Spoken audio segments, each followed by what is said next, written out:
Hello everyone, welcome to Caroline's Craft Tree and welcome to a little tutorial on some journal card slash pockets.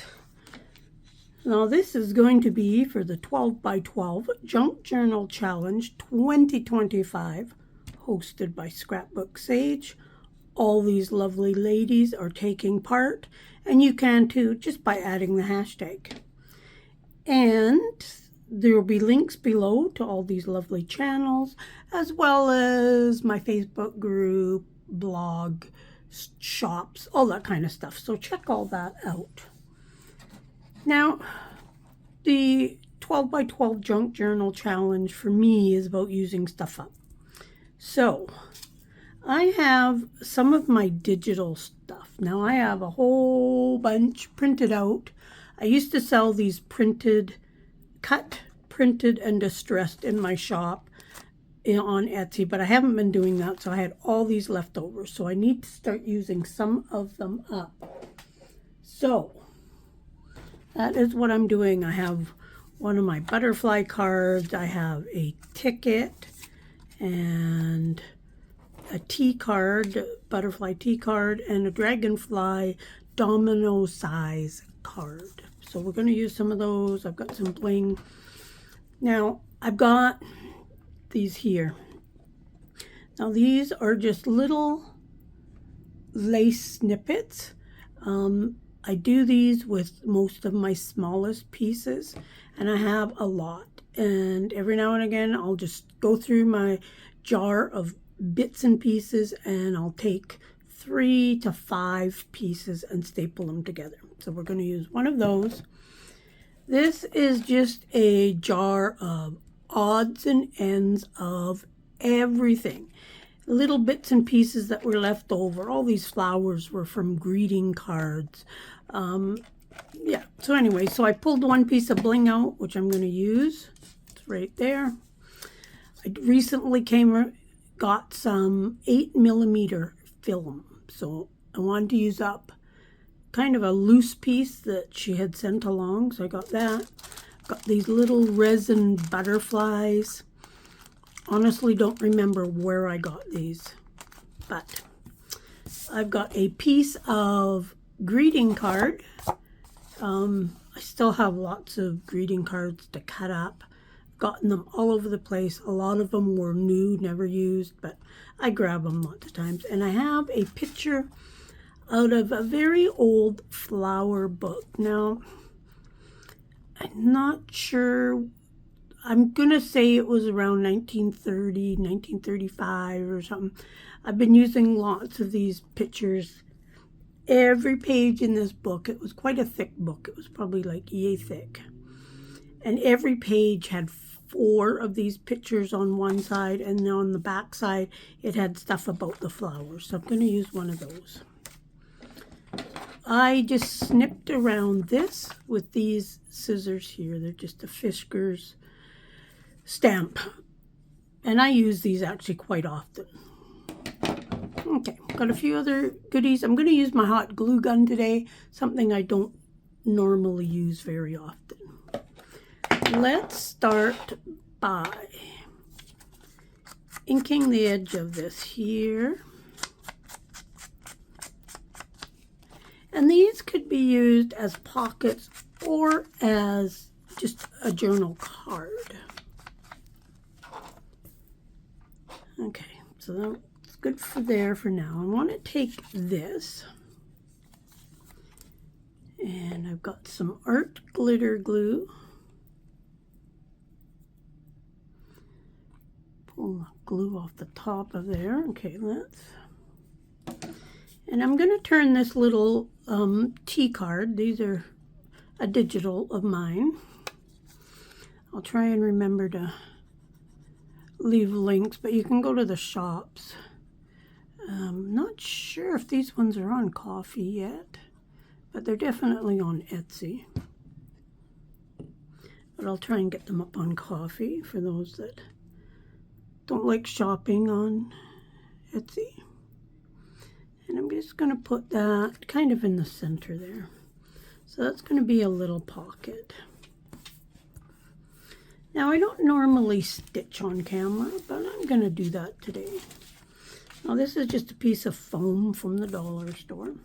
This is my wonderful Stampin' Up! Piercing mat. Now, I have a number of these. They do not make them anymore, and I absolutely love this. You all know that I love stitching by hand. This is how I line up my holes. So I'm just going to line that up, and I'm just going to punch down this side. Just going to go around that T card, and then I'm just going to turn it, line up my hole over there, and yep, sewing by machine might be quicker, but I don't have my machine set up all the time. It's actually underneath my craft table. I was hoping when I got into this new craft room I would have room to set it up, but I choose to have this special table here for doing my videos, crafting when my grandkids are here, etc. So I still have to pull my machine out and kind of set it up and go from there. So that's all there is to that. This is my handy little cork, and it's just got a sewing needle. I like it because it leaves nice small holes for me. If I want bigger holes, I can use an awl or something like that. And then I'm just going to stitch this on just because I think it adds just another layer, an extra bit of, I guess, mixed media in a way. And yeah, because I do all my stitching by hand, or most of my stitching. Usually anything I do on paper I have done by hand, just by doing this here. Now, it's not hard. I'm going in one side, out the other, and doing like a running stitch. And then I go back and I fill in the other spots. And the reason I do it this way is because then both sides are nice. They look the same. Now with a project like this, it does not really matter because I'm not going to see the back side anyways. But in case you've ever wondered how I do all my stitching, this is it. And if I'm doing a zigzag, I do it the same way, except I've altered my holes to a zigzag, and I do it the same way. I actually go over it twice, even though I'm not really going over it twice. I go one way and then I backtrack and fill in the spots. I hope that makes sense. I love doing this type of stuff in the evening when I'm watching YouTube videos or watching something or listening to music or even watching the odd movie. I have a few series on my computer that I like to watch. But yeah, just that type of stuff. And I just sit there and I just stitch, and it's relaxing. But, you know, this part is kind of boring, I guess. But without doing this, it would have been actually quite a short video, because these tag pockets, whatever you want to use them for, there's not a lot to them, really. Simple, easy, and the best part is I'm using up supplies, stuff that I've probably gotten at the thrift store, yard sales, the Lions Club, people sent to me, etc. And it feels good to use it up. I've always been the type that, oh no, I've only got like 5 left. I'm not going to use any more. I need to save these for a special occasion. Now I'm trying to break myself of that, and let's just use it up. Something else will take its place. It's not like I don't have anything else.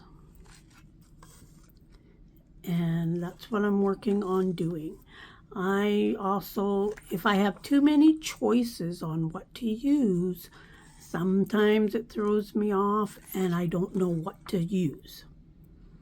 And I sit there and you try that. Oh, that looks good. Oh, look, this one looks good. This one looks good. And then next thing you know, you've got 12 different things and you don't know which of those 12 things to put on the item you're making. And I do that a lot. I really do that too much. And I'm trying to just pick one thing out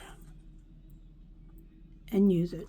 You see, when I pulled this out and was showing you, I threw that on the table. I'm using that one. It goes with this good enough. It's not about matchy the colors or anything like that. It's just about getting it made, getting something used up. These card pictures from this old book, I still probably have 100 of them left. I cut them all up and I left the border around each of them. Actually, I might have just cut the page in 4 because I think the book was about 4 of these cards big. And I just took them and I just cut them in 4. The book was falling apart and whatnot, so I just figured, you know what, let's just get it cut up, get it used. And now I kind of regret doing that because now I don't know what year the book was, what it was called, where it was from or anything. Now I'm just going to do 3 knots in my thread on the back.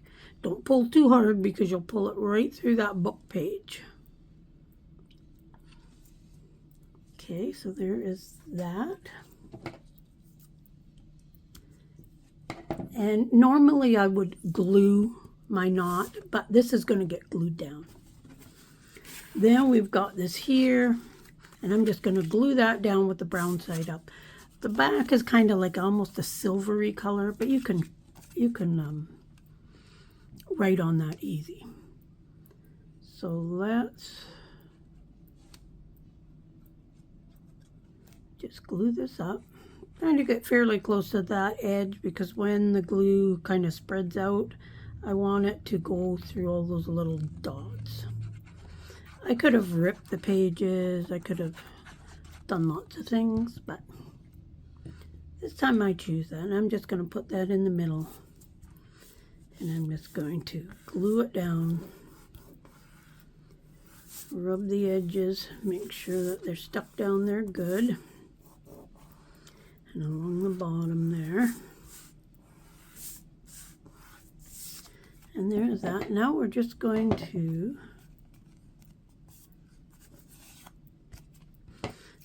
cut, and I'm going to leave a little bit of that brown along the edge. It may not be perfectly even, but yeah, that's okay. There we go. There is that.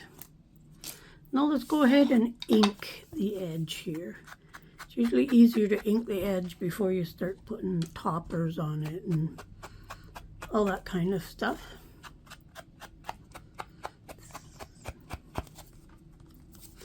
Now you could do these with any picture, anything you wanted. And, you know, I mean, there's probably, you know, 1,000 videos of same type of thing, but this is what I'm doing. This is what I'm using. Now, I'm going to take this and I just cut a piece. I think this is about 4 inches long, and I'm just going to fold that like that. And this is going to get glued just at the top here. Hold it down till the glue kind of sets just that little bit. Step 1, and we're going to take our little cluster and we're just going to put it up there. Now with these clusters, I think I did a video on them. So easy peasy. I just dump my lace on the table and I just grab the pieces. Doesn't really matter the color combination or anything like that. There's a few that maybe, like this one here's got a few purple pieces in it. So I mean, if it's sitting right there, I'll grab it, but I don't go out of my way to decide what color I'm putting where.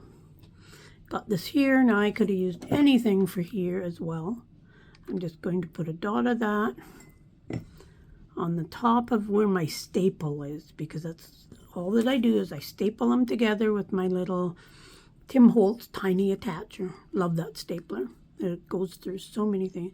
Just going to hold that down for a couple seconds. Then we are going to take one of these. Now these are like little resin butterflies. As I say, I do not remember where I got them. I've had them for a while. This one here is actually broken, but it's got this little, like a tail on it, and that side's broke off. No, that's okay. I can survive with that. Just the tiniest little dab of glue, and I'm going to put that right on top. Adds a little bit of character, and I'm using these up. There's probably 100 in there. Then all that I'm going to do is I'm going to take these. We've got a ticket, flower ticket. We have a butterfly tea card. And then we have this dragonfly of the domino. And there we have it. We are done. That's simple. Right on the back. Glue it down on 3 sides. Have it as a tuck. All kinds of possibilities. I have done up a whole bunch of these, all in the same way, and I love each and every one of them. All these pieces, all the backgrounds are card pieces, like, you know, from a greeting card. All the inside pieces and that is all kind of the same. All this I've used out of this really odds and ends container, and of course all of the ribbons came out of here. It was stuff that I already had done up. I've got, I think, 26 of these total, and I could use them in almost any journal. And you know what, let's say I wanted to use one of these in a steampunk journal. I could have put a little gear up there or something like that. And, you know, maybe instead of a butterfly, I could put a little watch face or, you know, clock hand somewhere. Or, you know, I could have made it fit into a steampunk journal. But those are them all. I really do like how they turned out. Quick, easy. I like the fact that I could use this 8mm film on there. I haven't had any before. This is the first time owning any of that. So I was really, really excited to get that. Thanks, Carolyn. And yeah, just using up stuff that I've got, using up stuff that I've already semi-made, such as the little lace things. And yeah, using up some of my digitals are always a plus. But I love them. Hope you like them too. Hope you'll give them a try. Please like, share, subscribe, all that stuff. It really, really does help a channel. And visit me on Facebook. And we'll see you soon. Bye for now.